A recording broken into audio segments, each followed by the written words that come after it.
Praise the lord. ఎలా ఉన్నారు? మీరంతా బాగున్నారా? ఈరోజు దేవుని వాగ్దానం ధ్యానం చేద్దాం. నేను నిన్ను మరువను. హల్లెలూయా. తల్లిదండ్రులు తన పిల్లల్ని మర్చిపోరు. వారి ప్రేమ చాలా గొప్పది. ఒకవేళ వారైనా కరుణింపకుండా మర్చిపోతారేమో కానీ మనల్ని ప్రేమించిన దేవుడు, సృజించిన దేవుడు, మన కొరకు ప్రాణం పెట్టిన దేవుడు, ఆయన మనల్ని మర్చిపోడని, ఆయన మనల్ని మర్చిపోజాలడు అని రాయబడి ఉంది. అంటే ఎప్పుడూ కూడా మర్చిపోడని. కొన్నిసార్లు మనకి కష్టాలు, శ్రమలు, అనారోగ్యాలు వచ్చినప్పుడు దేవుడు మనల్ని మర్చిపోయాడేమో అనుకుంటాం. నా ప్రార్థన ఏమైపోయింది, నా భక్తి ఏమైపోయింది, నా సమర్పణ ఏమైపోయింది, నా ప్రయాస ఏమైపోయింది అని చెప్పి కృంగిపోతాం. అయితే దేవుడు చెప్పే మాట, దేవుడు మనల్ని మర్చిపోడని. ఆయన నామమున మనం చూపించే ప్రేమను దేవుడు ఎప్పుడూ మర్చిపోడని. దేవుడు మనల్ని మరువక ఆశీర్వదిస్తారని. అబ్రహాము గారు తీసుకున్న నిర్ణయాన్ని జ్ఞాపకం చేసుకున్న దేవుడు అబ్రహాము గారిని ఆశీర్వదించారు. విస్తారమైన జల ప్రవాహంలో నీతిమంతుడైన నోవహు గారిని, ఆయన కుటుంబాన్ని జ్ఞాపకం చేసుకుని దేవుడు కాపాడారు. హన్నా గారి ప్రార్థన జ్ఞాపకం చేసుకున్న దేవుడు ఆమె కుమారుని అనుగ్రహించారు.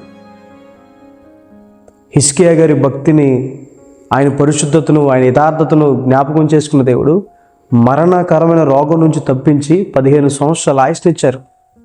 దేవుడు మీ భక్తి మర్చిపోలేదు. మీరు దేవుని మందిరాన్ని ప్రేమించడం, మీరు రోజు దేవుని ఆశ్రయించడం, బైబిల్ చదవడం, ప్రార్థన చేయడం, దేవుని మందిరానికి వెళ్ళడం, దేవుని కోసం నిలబడడం, ఏదీ దేవుడు మర్చిపోలేదు. యోసేపుని అందరూ మర్చిపోయారు. యోసేపు ద్వారా మేలు పొందిన వారు, యోసేపు రక్త సంబంధులు అందరూ మర్చిపోయారు. కానీ దేవుడు మాత్రం యోసేపుని మర్చిపోక దేవుడు యోసేపుని హెచ్చించారు. ఒకవేళ మీ జీవితంలో మీ ద్వారా మేలు పొందిన వారే మిమ్మల్ని మర్చిపోయారా? దేవుడు మాత్రం మిమ్మల్ని మర్చిపోడు.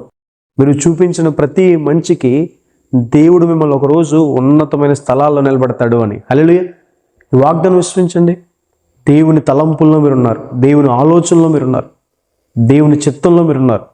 ప్రార్థన చేసుకుందాం. సర్వశక్తిమంతుడ, జీవంగల దేవ యేసయ్య ప్రభువా, మీకు వేలాది వందనాలు యేసయ్య. ఈరోజు ఈ వాగ్దానం ద్వారా మాతో మాట్లాడినందుకు దేవా ప్రభువా మీకు వందనాలు.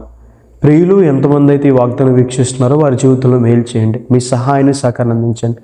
మీరు మమ్మల్ని మర్చిపోలేదయ్యా. మా ప్రయాస వృధా కావట్లేదు, మా భక్తి వృధా కావట్లేదు, మా ప్రార్థన వృధా కావట్లేదు ప్రభా, మా సమర్పణ వృధా కావట్లేదు ప్రభా. మీరు మాతో మాట్లాడినందుకు, మీరు మమ్మల్ని ఆశీర్వదిస్తారని, హెచ్చిస్తారని, స్వస్థపరుస్తారని, కాపాడతారని మీరు మాట్లాడినందుకు మీకు వందనాలు యేసయ్య. ప్రభా, ప్రియులు ఎంతమంది ఇది వాగ్దానం వీక్షిస్తున్నారు వారి జీవితంలో మేలు చేయండి. మీ సహాయాన్ని సహకారం అందించండి. ఉన్నతమైన స్థలాలు హెచ్చించండి. మనుషులు ఎంతమంది వారిని మర్చిపోయినా మీరు మాత్రం వారి జీవితంలో గొప్ప కార్యాలు చేయండి. దీవులకు మరించుకునే దేవా యేసు నామమున అడిగి వేడుకుంటున్నాను తండ్రి. ఆమేన్. God bless you. God bless India.